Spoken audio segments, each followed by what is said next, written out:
Hello friends, आज हम लोग क्लास 10th द्विघात बहुपद का लैंग्वेज टाइप क्वेश्चन हम लोग सॉल्यूशन करेंगे। इसके जितने भी क्वेश्चन थे 1 नंबर का उसको सोल्व कर दिया गया है। तो आज हम लोग NCERT लैंग्वेज क्वेश्चन जो है 4.1 उसको सोल्व करेंगे। हमारे वीडियो को लास्ट तक बने रहिए। इसमें लैंग्वेज क्वेश्चन चुटकियों में कैसे हल किया जाता है और इस तरह के अगर लैंग्वेज क्वेश्चन आ जाए तो उसको हम किस तरह से हम समझें, अपने शब्दों में कैसे समझें और उसको हल करें आसानी से एकदम।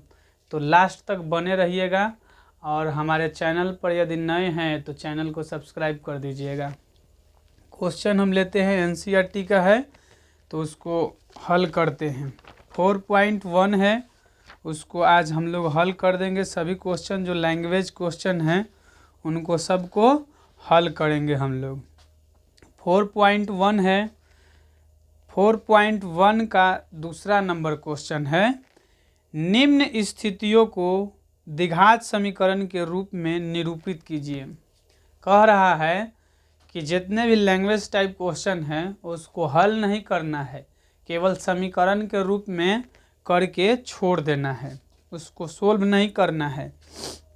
दूसरका का पहला क्वेश्चन है, एक आयताकार भूखंड का क्षेत्रफल 528 मीटर स्क्वायर है। क्षेत्रफल की लंबाई मीटर में है, चौड़ाई दुगुने से 1 अधिक है। हमें भूखंड की लंबाई और चौड़ाई ज्ञात करनी है। देखिए कह रहा है कि एक आयताकार, आयत के आकार का भूखंड है, भूमि है। भूखंड कहने का मतलब भूमि है, वो भी कैसा है, आयताकार है, जिसका लंबाई चौड़ाई, लंबाई जो है चौड़ाई से 1 अधिक है। लंबाई कह रहा है, देखिए इसमें ध्यान दीजिए, क्षेत्रफल दिया गया है 528 मीटर स्क्वायर और कह रहा है क्षेत्र की लंबाई चौड़ाई के दुगुने से, चौड़ाई के लंबाई जो है चौड़ाई के दुगुने से 1 अधिक है। तो उसका लंबाई और चौड़ाई ज्ञात करें। देखिए तो इस टाइप के क्वेश्चन को हम लिखेंगे। एक यानी कि दूसरा का फर्स्ट नंबर क्वेश्चन है, रोमन में कह रहा दिया गया है, लिखेंगे कि दिया गया है, यानी आयताकार भूखंड का क्षेत्रफल, आयताकार भूखंड का क्षेत्रफल 528 मीटर स्क्वायर दिया गया है। 528 मीटर स्क्वायर दिया गया है। अब कह रहा है कि लंबाई चौड़ाई के दुगुने से 1 अधिक है। चौड़ाई के दुगुने से 1 अधिक है। देखिए इसमें समझने वाली बात है। देखिए इसमें कह रहा है कि लंबाई जो है चौड़ाई के दुगुने से 1 अधिक है। तो आखिर चौड़ाई कितना है हमको मालूम नहीं है। तो मालूम नहीं रहता है तो उसको हम x मान लेते हैं। तो मानेंगे कि आयताकार भूखंड का माना कि आयताकार भूखंड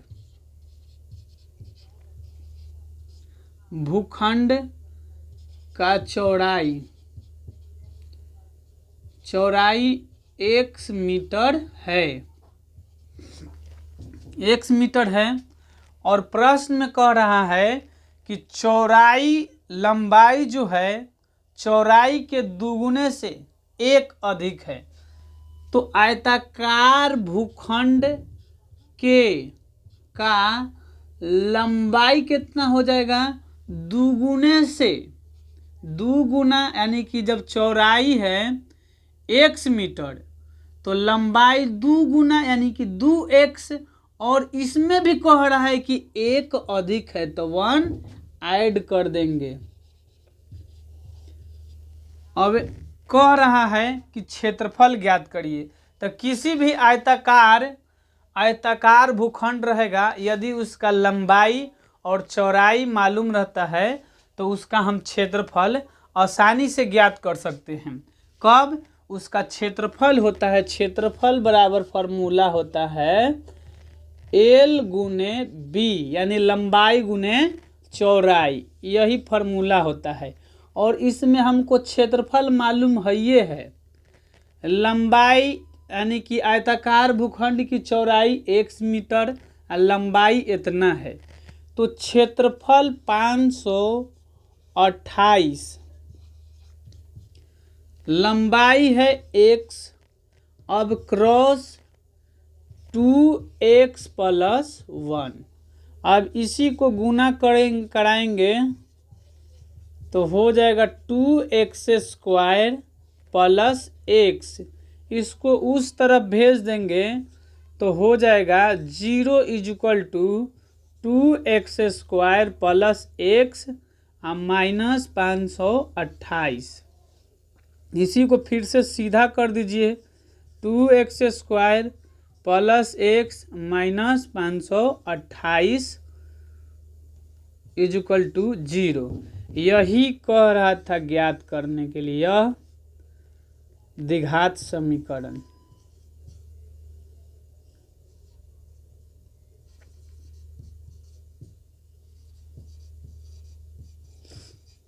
यही द्विघात समीकरण है। देखिए ऊपर प्रश्न में कह रहा था कि समीकरण केवल ज्ञात करना है, न कि इसका लंबाई और चौड़ाई। तो इसका हम यहीं तक आंसर छोड़ देंगे और आपके बुक में भी आंसर यहीं तक है, तो यहीं तक हम लोग इसको छोड़ देते हैं। अगर चाहे तो हम x का मान निकालकर इसका लंबाई और चौड़ाई बता सकते हैं, लेकिन जब तक हम गुणनखंड करने के लिए सिखा नहीं देते हैं, बताए नहीं देते हैं, तब तक हम आपको नहीं आगे बता सकते हैं। और आपको बुक में भी यही आंसर दिया गया है, तब तक का आंसर यही आपका सही है। आगे हम इसको भी हल करने के लिए सिखाएंगे बहुत आसान विधि से। अब चलिए नेक्स्ट क्वेश्चन इसका लेते हैं, मिटाते हैं। तब तक आप एक स्क्रीनशॉट ले सकते हैं।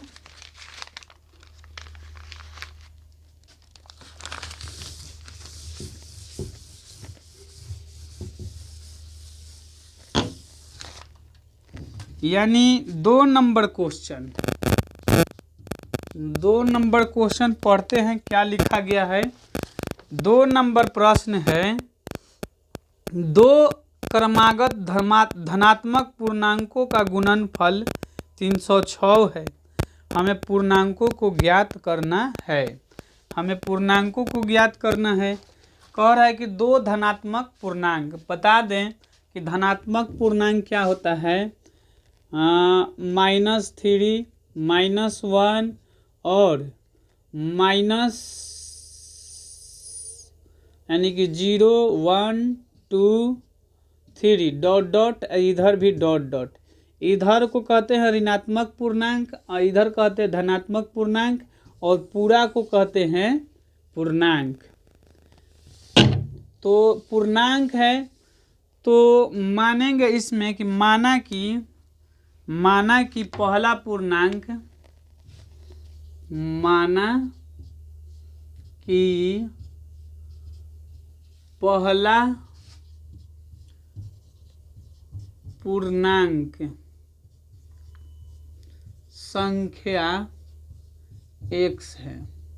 अभी देखिए हम बोले हैं कि 1, 2, 3 लगातार कह रहा है, तो लगातार दोनों के बीच का अंतर कितना है, 1 1 का। तो जब पहिलका हम 1 मान लिए तो दूसरा क्या मानेंगे, दूसरा पूर्णांक x + 1, दूसरा का पूर्णांक संख्या x + 1 है। और प्रश्न में कह रहा है अकॉर्डिंग टू प्रश्न कि इन्हीं दोनों का गुणनफल 306 है।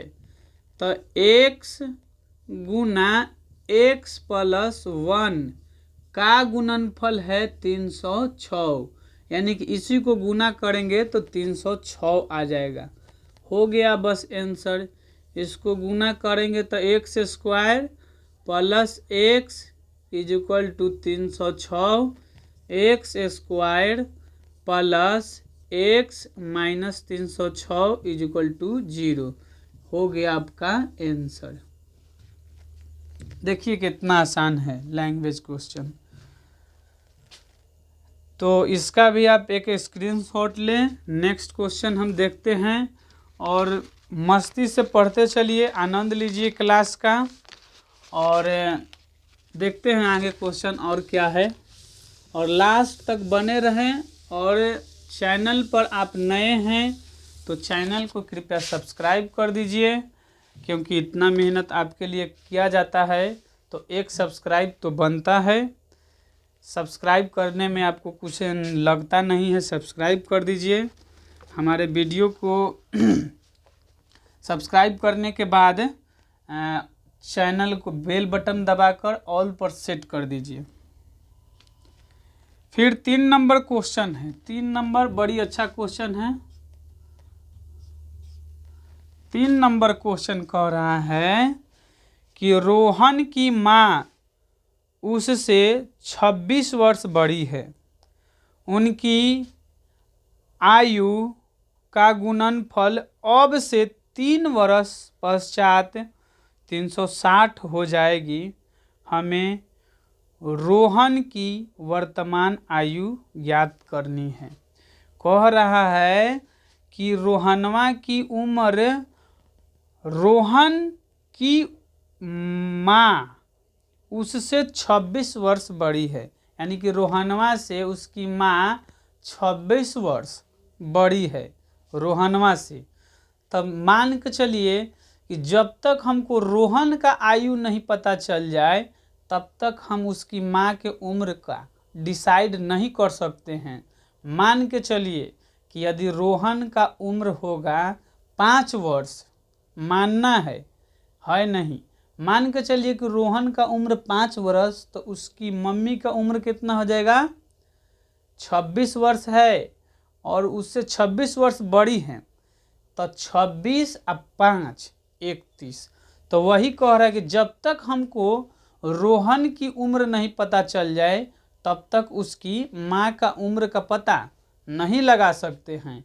अब फिर कह रहा है कि अब से 5 साल बाद 5 साल बाद रोहन और रोहन की माँ की आयु का गुणनफल 360 हो रहा है। तो बताइए कि रोहन की वर्तमान आयु क्या होगा। तो सबसे पहले इस पूरे प्रश्न में देखिए कि क्या नहीं दिया गया है।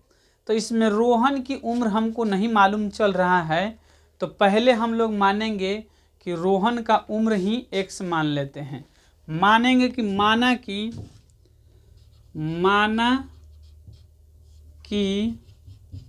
रोहन का वर्तमान आयु x है। अब देखिए रोहन का वर्तमान आयु x हो गया तो उसकी माँ की आयु कितना होगा? x plus 26। कह रहा है प्रश्न में कि रोहन से 26 वर्ष बड़ी है, तो जब रोहन का उम्र x हो जाएगा तो उसकी माँ की x प्लस 26, यानी कि रोहन की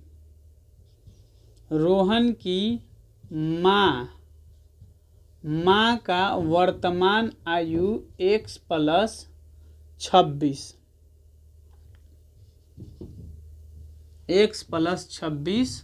है। यानी कि रोहन की जब वर्तमान आयु x है तो उसकी माँ की x प्लस 26 हो जाएगा। ठीक, वर्तमान आयु x प्लस 26। अब फिर प्रश्न में कह रहा है कि ये तो वर्तमान आयु है, लेकिन अब से 5 साल बाद, तब 5 साल बाद जो भी वर्तमान आयु होगा उसमें 5 साल कह रहा है या 3 साल कह रहा है। देखते हैं प्रश्न में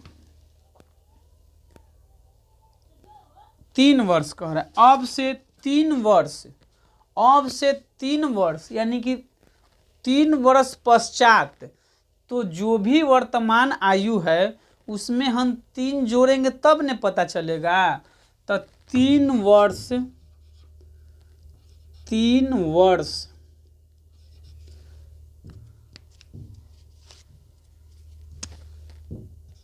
तीन वर्ष रोहन, रोहन 3 वर्ष बाद,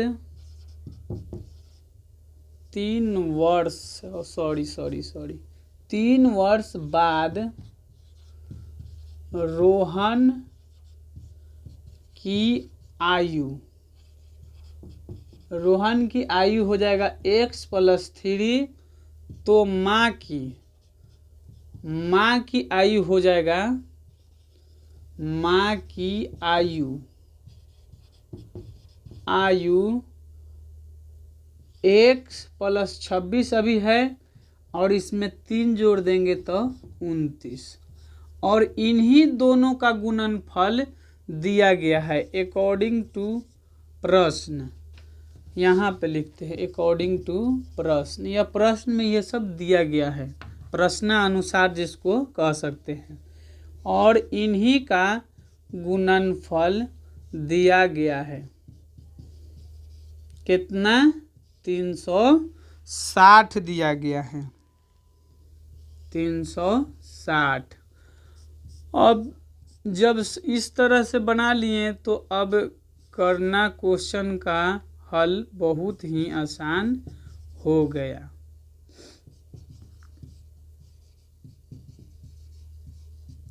$360, देखिए इससे इसमें गुना कराएंगे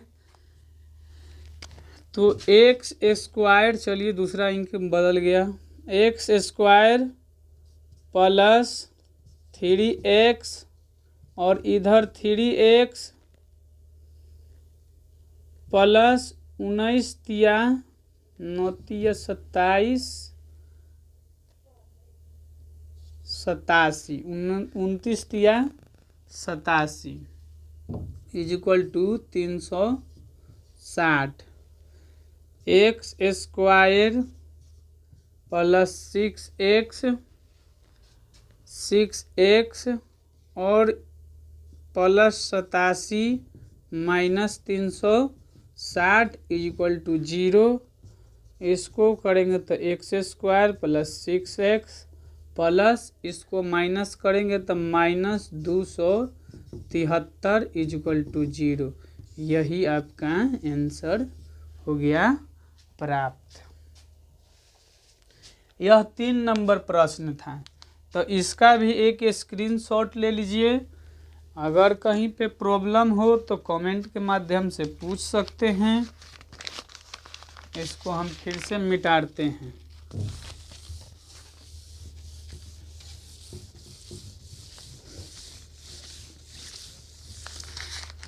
एक प्रश्न इसमें और बच गया है। कह रहा है यह प्रश्न कि एक रेलगाड़ी 480 किलोमीटर प्रति घंटा की दूरी एक समान चाल से तय करती है। यदि इसकी चाल 8 किलोमीटर प्रति घंटा कम होती है तो वह उसी दूरी को तय करने में 3 घंटा अधिक लेती है। हमें रेलगाड़ी की चाल ज्ञात करनी है। रेलगाड़ी की चाल ज्ञात करनी है। देखिए कह रहा है कि दूरी है 480 किलोमीटर। जब उस ट्रेन जो है रेलगाड़ी एक समान चाल से चलती है तो दूरी उसको तय कर लेती है, 480 किलोमीटर दूरी को तय कर लेती है समान चाल से। लेकिन वही चाल 8 किलोमीटर प्रति घंटा की चाल घट जाती है तो उसको 3 घंटा वही दूरी 480 किलोमीटर दूरी ही तय करने में 3 घंटा समय अधिक लग जाता है। तो इसमें मालूम करना है कि रेलगाड़ी की चाल कितनी है। तो फर्स्ट नंबर हम लोग चौथा क्वेश्चन लिखेंगे कि माना कि रेलगाड़ी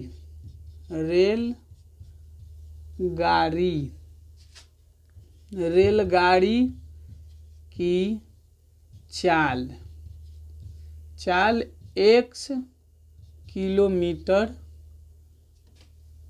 x किलोमीटर प्रति घंटा है। रेलगाड़ी की चाल x किलोमीटर प्रति घंटा है। ठीक, तो जब चाल देखिए दूरी दिया गया है, दूरी है 480 किलोमीटर। तो जब रेलगाड़ी की चाल x किलोमीटर प्रति घंटा से चल रही थी तो 480 किलोमीटर दूरी तय किया, तो कितना समय लगा। तो चूंकि हम लोग जानते हैं कि समय बराबर दूरी बटा चाल होता है, दूरी बटा चाल, यानी कि चाल कितना हो गया x। अब कह रहा है फिर दूसरे स्थिति में जब ट्रेन की चाल जो होगा 8 किलोमीटर प्रति घंटा यानी कि दर से घट जाएगा, यानी कि जब चाल घटेगा, यानी कि x किलोमीटर प्रति घंटा के चाल से चल रहा था तो 480 किलोमीटर दूरी तय करने में इतना समय लगा उसको, 480 बटा में x। तो जब इसका चाल घटेगा, यानी कि चाल 8 किलोमीटर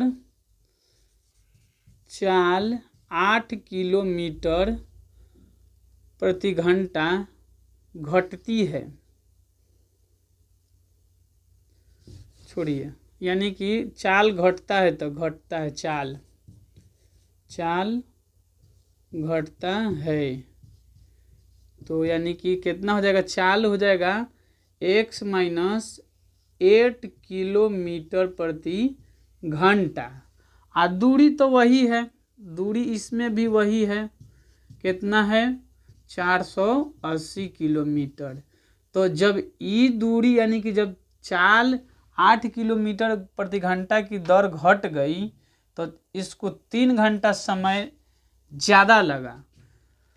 तो समय यहाँ पे भी समय बराबर लिखेंगे कि दूरी कितना है 480 और उसको चाल इसका कितना है कि इसमें से जो भी चाल था पहले से 8 किलोमीटर घट गया है तो x माइनस 8 हो गया, यानी कि फर्स्ट स्थिति में समय इतना लगा तय करने में और जब चाल उसका घटा था इतना, और दोनों के बीच का अंतर कितना हो गया तो 3 घंटा, यानी कि 480 माइनस 8 माइनस 480 बटा x इज इक्वल टू 3 घंटा, यानी कि यह दोनों दूरी घटने और बढ़ने पर जो भी चाल था उसमें घटा तो कितना समय का फैसला यानी कि अंतर हुआ उसको बराबर में रख देंगे और इसी को सॉल्यूशन कर देंगे तो समीकरण आ जाएगा। देखिए नीचे एलसीएम लेंगे तो x इंटू एक्स माइनस 8, जब इससे भाग देंगे तब हो जाएगा 480 x, इधर इससे भाग देंगे तो ये कट जाएगा माइनस 480 गुना x माइनस 8।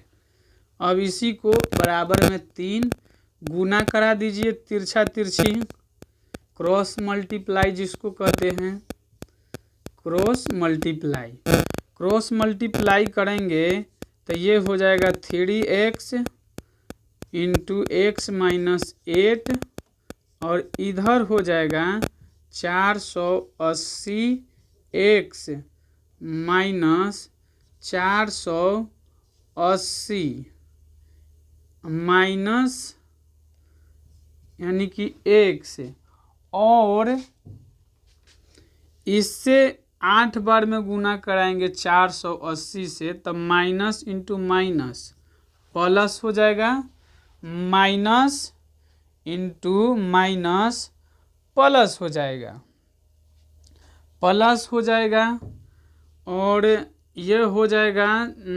480 गुना 8 करेंगे तो आपका आएगा 3840। अब इससे इसमें गुना करेंगे तो 3x² और ये हो जाएगा 24x is equal to 480x minus 400। देखिए 480 और 400 माइनस माइनस माइनस प्लस ही क्या हो जाएगा, देखिए ये प्लस में ये माइनस में सेम है तो कट जाएगा, कट गया यानी कि बच गया 3840। नीचे नहीं दिखाई दे रहा होगा तो आप इसको हल कर लीजिएगा, कोई दिक्कत नहीं है। बस हो गया है आंसर, इधर लिख दीजिए 3x² माइनस 24x और माइनस